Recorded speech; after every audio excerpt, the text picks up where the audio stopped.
Chapter 6, Prince of Figaro, Blitzmaster Sabin. Vargas! The blond man cried, his voice suddenly filled with pain and torment.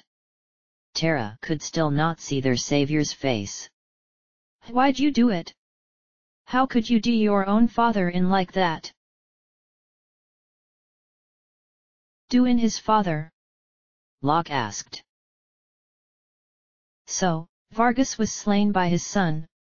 Edgar concluded. Hearing this made Vargas narrow his eyes hatefully. Fool! He roared. He made the mistake as choosing you as his successor. He snubbed me, his only son. No. The blonde replied. It was you he chose, Vargas. You're a liar! Vargas screamed. Our master wanted you to be the successor, not me. The blonde trailed off, looking down. He appreciated your fine spirit. But Vargas wouldn't take it anymore. He brought his hands together, forming a blue ball of light between them. Enough of your lies! He said, and burst out laughing. Now, have a taste of my superior technique. He spread his hands apart slightly and then thrust them forward, toward the blonde as well as the rest of the party. Mortal attack! Blizzard fist! He exclaimed. All at once, the blue glow left his hands, flying out at the opposing party. The blonde brought his arms up and over his chest and face, blocking the attack, but Terra and the others were immediately hit, unprepared. The chilling winds collided into them, freezing their bodies at first contact for a paralyzing effect. Then, a more powerful gust of wind emerged from Vargas's hands, a gust so powerful it began to blow away the team. Terra, too exhausted to even attempt resistance, was blown away first, by about 20 yards. Edgar followed, falling to his knees as he was blown back. Locke's own strength finally gave out, and he was slammed back into Edgar. Only the blonde remained, his arms still crossed over his chest and face. Every few moments, he would be pushed back an inch or two, but that was it. Finally, the attack gave out, and the blonde lowered his arms to his side, inhaling deeply. Vargas smirked and put his hands on his hips. Ah! Sabin, the master has taught you well, he said. So. His name is Sabin. Terra's thoughts began to trail off on their own and blur. I guess there is no avoiding this, Sabin said sadly, and stood in a fighting stance. Vargas laughed some more. Fate made us train together, and fate will send you to your doom, Vargas declared. Doom fist. With that, Vargas made a few motions and signals with his hands, directing them at Sabin and keeping his dark eyes locked on Sabin's baby blues the whole time. Suddenly, Sabin gasped, feeling as if he had been punched in the stomach.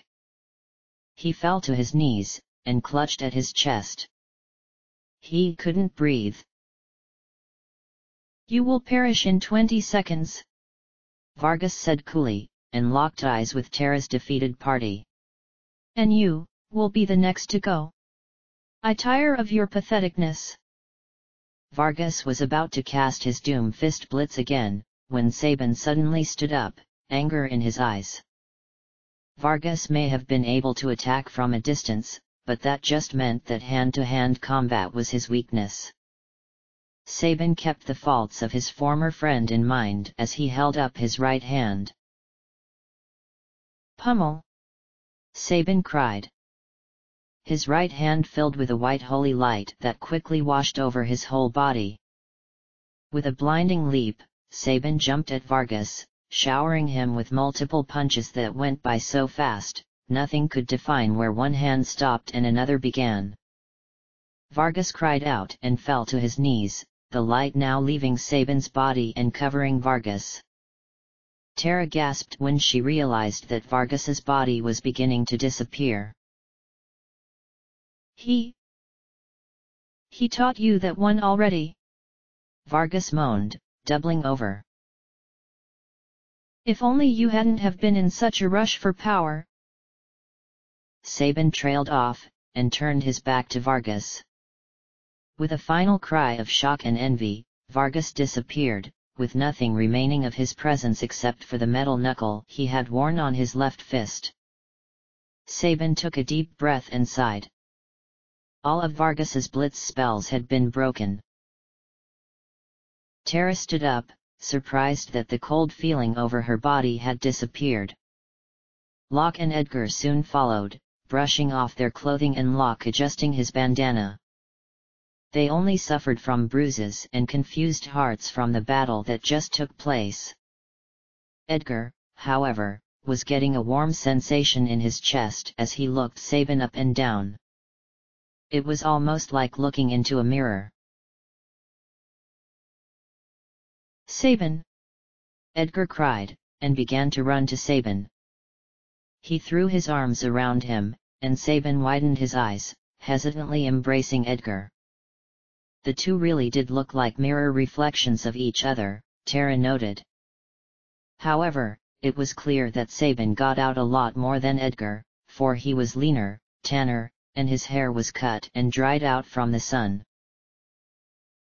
Big brother! Sabin trailed off. Locke grinned and jumped in the air. The Figaro brothers are reunited! He exclaimed, and Tara also smiled, clapping her hands together. However, she was surprised. He's the younger brother! She cried. At first glance, I thought he was a bodybuilder who had strayed from his gym. Tara blinked as Sabin laughed and released Edgar. I'll take that as a compliment! He exclaimed, and suddenly, Tara felt very stupid for commenting at all. Sabin looked to Edgar and tilted his head.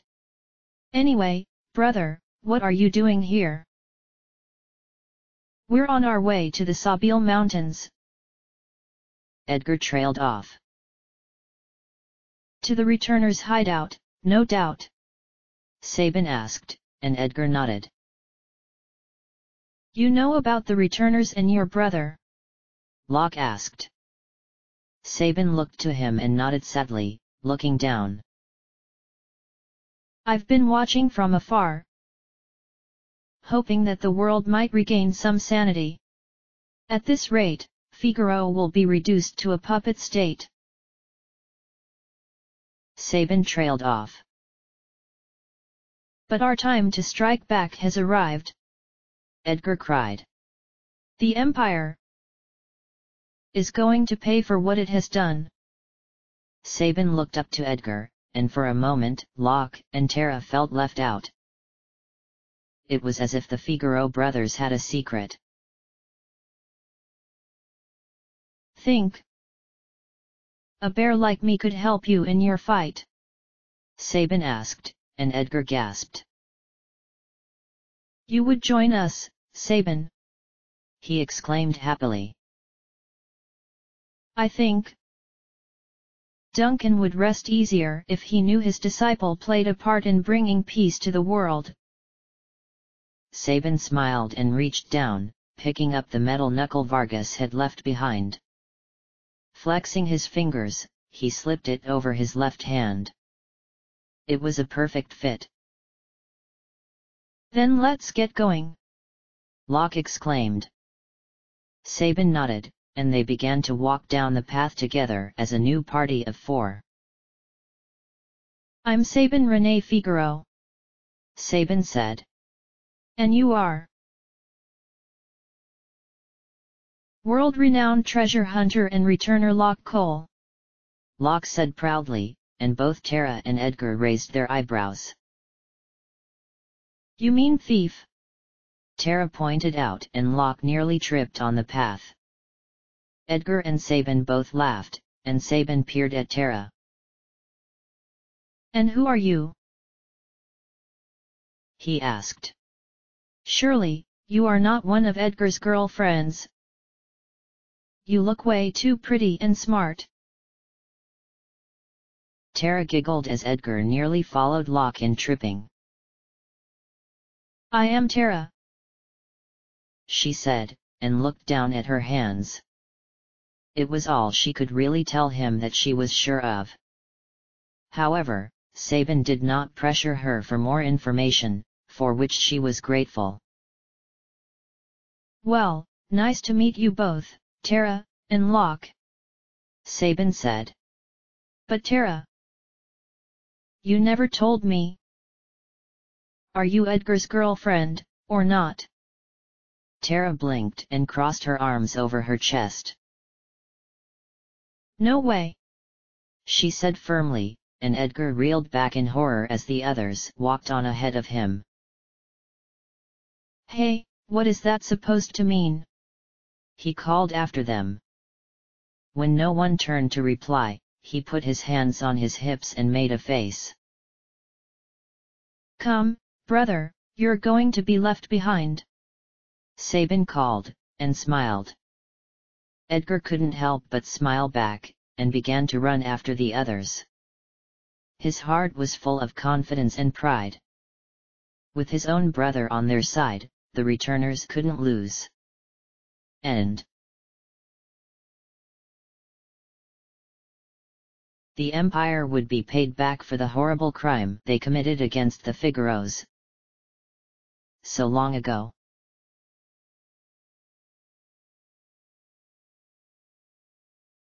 When the team arrived at the Sabil mountain range, they were immediately greeted by a young man dressed in leather with a pair of eye goggles pushed up in his hair to stay out of his face when not needed.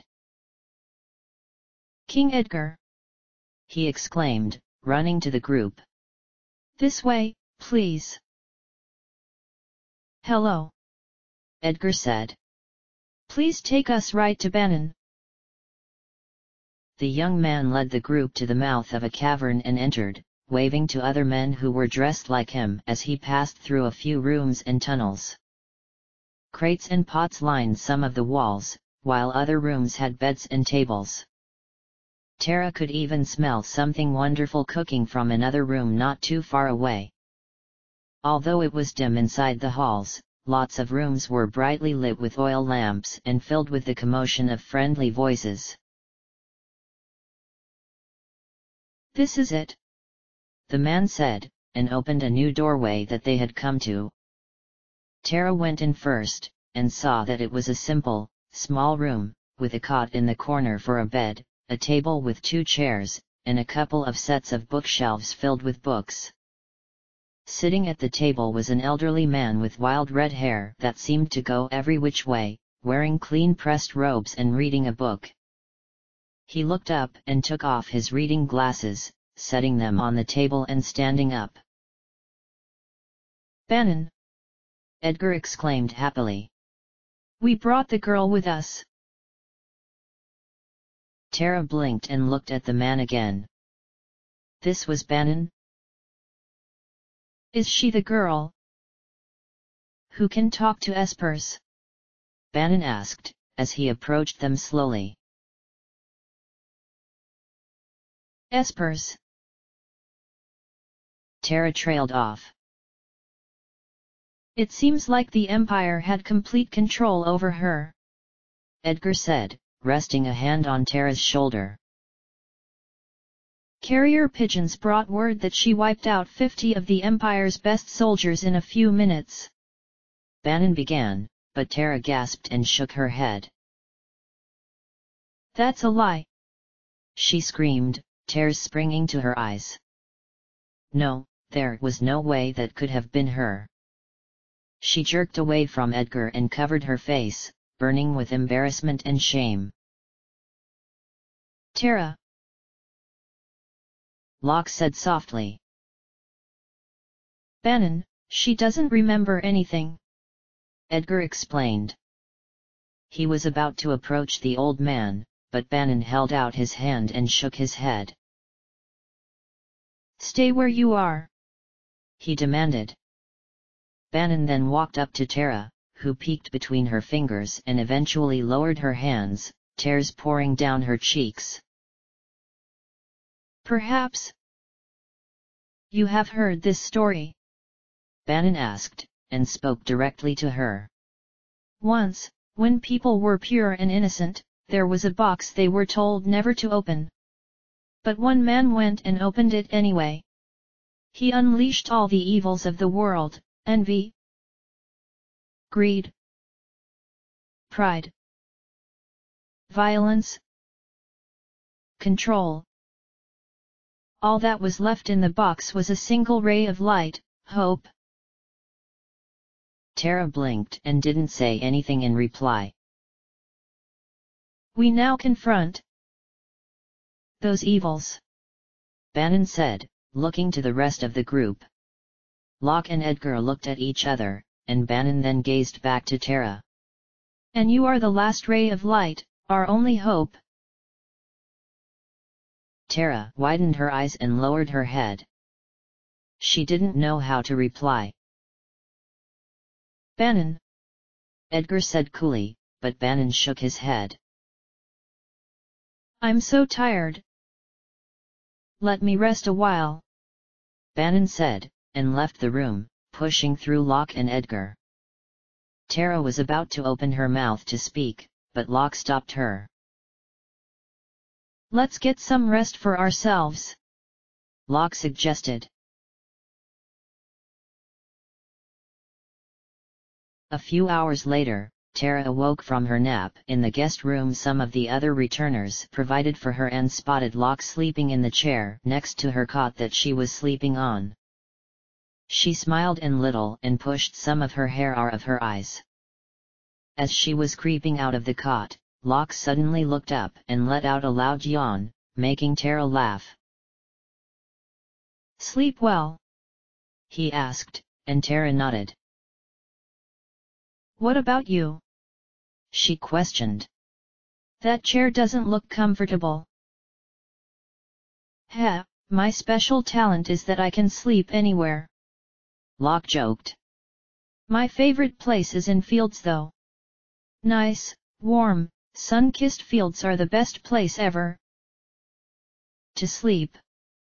Tara laughed again, and Locke laughed with her. "It's good to see you smile," he said. "Don't mind Bannon, he's not trying to pressure you into anything.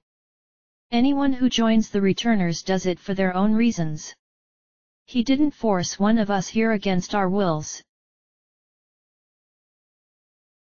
"Locke," Tara said, interrupting him and turning serious.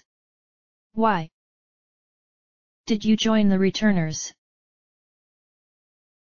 Locke blinked and turned serious himself. "Someone important to me was jailed by the Empire. I've hated the Empire ever since.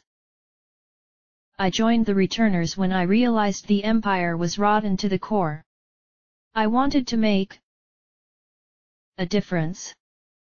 Tara sighed and wrapped her arms around herself. "But I have no significant other in my life."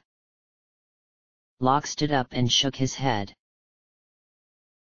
"That's not entirely true," Locke said firmly. "Besides, I'm sure there are a lot of people out there who feel you're important to them. They are counting on you."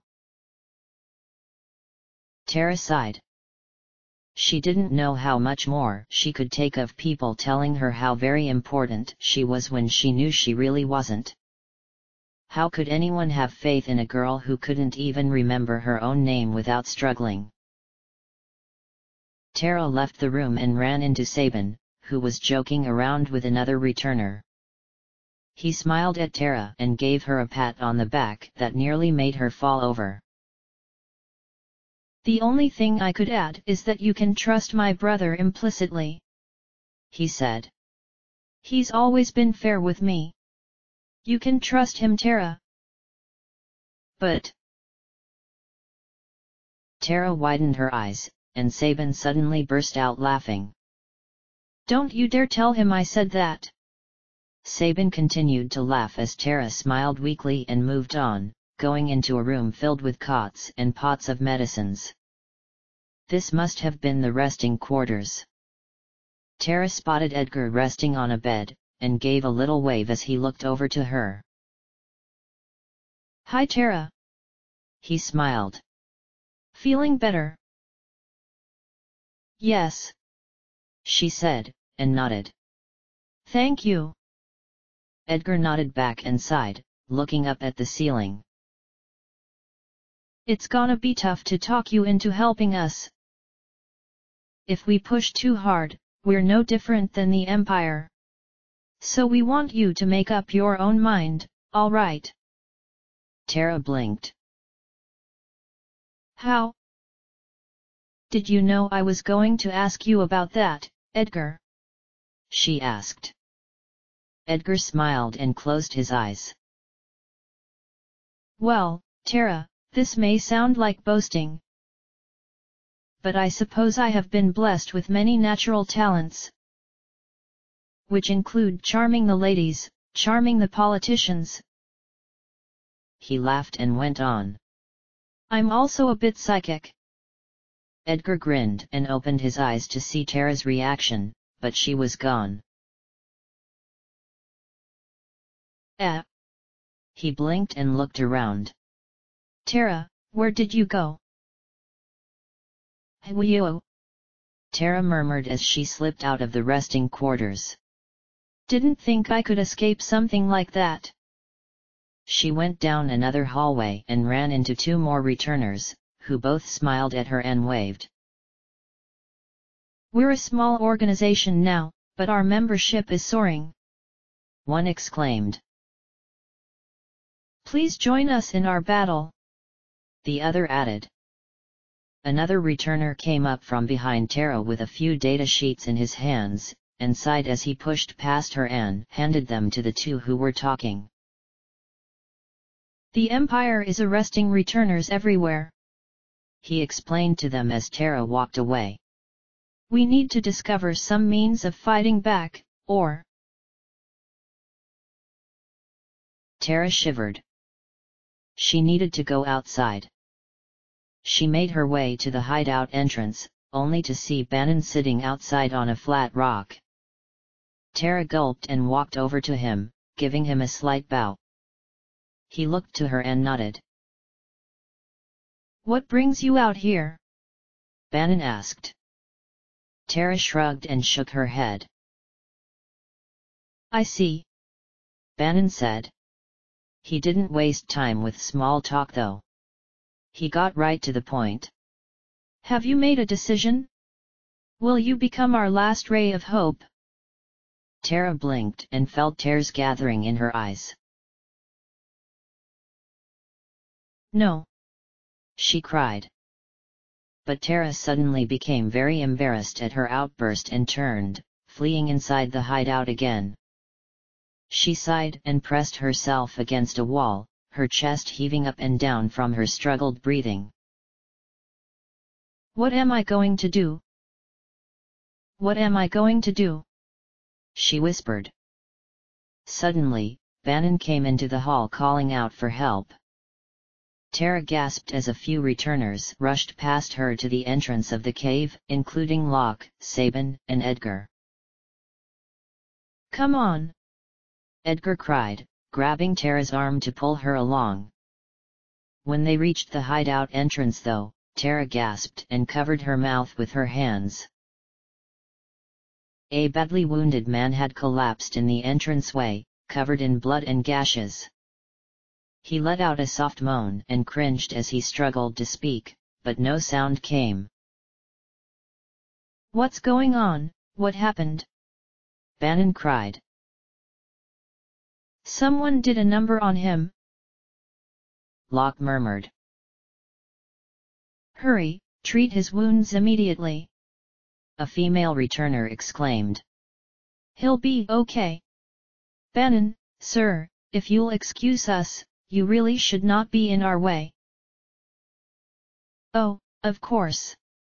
Bannon said, and gestured for Tara, Locke, Edgar, and Sabin to follow him. They entered a conference room and all sat down, Bannon last. Everyone looked up to him as he spoke. A few returners who were not helping out with the rescue slipped in at the last minute to listen as well. Well, that looked like the doing of Magitech armor. Bannon began, and sighed. We all know that the Empire is using Magitech power in battle. The point is, how has the Emperor created it? I had Locke look into the rumor that the Empire has forced the world's finest scholars to study espers. Edgar said. And it's true, for the most part. Locke said. All the trouble in Narsh is over an esper too, which just makes me more suspicious. You mean there is some connection between espers and Magitech? Tara questioned. I can only think of one connection remotely similar to what is happening now. Bannon trailed off. You don't mean? Edgar gasped. Indeed. Bannon said. The ancient war of the Magi, in which espers and Magitech powers were also in conflict. No. One returner cried. It can't be. My grandma used to tell me stories about magical machines. Locke began, and leaned back in his seat. Could they have been true? Could that ancient tragedy be playing out once again? Edgar questioned. It's just speculation. Bannon said. But historical studies have provided a number of conflicting and frightening theories. According to one theory, humans and machines were imbued with powers drained from espers. That could explain Magitech power. Tara said thoughtfully. But we can only fight Magitech enemies with Magitech weapons. Edgar protested. It is risky. Bannon said. But if we could have Tara speak with that esper, perhaps, it would wake up. I am wondering if that is wise, sir. Edgar said. Who can say? Bannon replied. Regardless, we need Tara's help. Locke stood up and placed his hands on Tara's shoulders. Tara. He trailed off. Tara looked back at Locke and put on a small smile. Someone important to me was jailed by the Empire. I've hated the Empire ever since. I joined the Returners when I realized the Empire was rotten to the core. I wanted to make a difference. The only thing I could add is that you can trust my brother implicitly. He said. He's always been fair with me. You can trust him, Tara. Please join us in our battle. All of these people. They want to fight? Fight against something that isn't right at all. Tara thought to herself. More sacrifices may be made. If I do not help out as well. They saved me from harm in Narsh. I'll do it. Tara exclaimed. Everyone smiled and Bannon let out a sigh of relief, but Sabin smirked and leaned back in his chair, propping his feet up on the table. Nonsense. He smirked. You sound as if you are enjoying this. Suddenly, there was the sound of a door opening, and a returner rushed into the conference room. Emergency, sir, another messenger has come back wounded. What? Bannon rushed out of the conference room, Tara, Locke, Edgar, and Sabin on his heels. Another man was in the entranceway of the hideout, however, he was holding his arm, which appeared to be the only thing injured. South Figaro, he moaned. South Figaro has been taken by the Empire, and they are heading this way. They found us. We haven't a moment to lose. Bannon cried. Locke, Edgar exclaimed, and Locke smirked, crossing his arms over his chest. I know. Someone has to sneak down into South Figaro and slow the Empire down, right? Why, that's right up your alley. Edgar exclaimed, and Locke tried not to laugh during this serious period.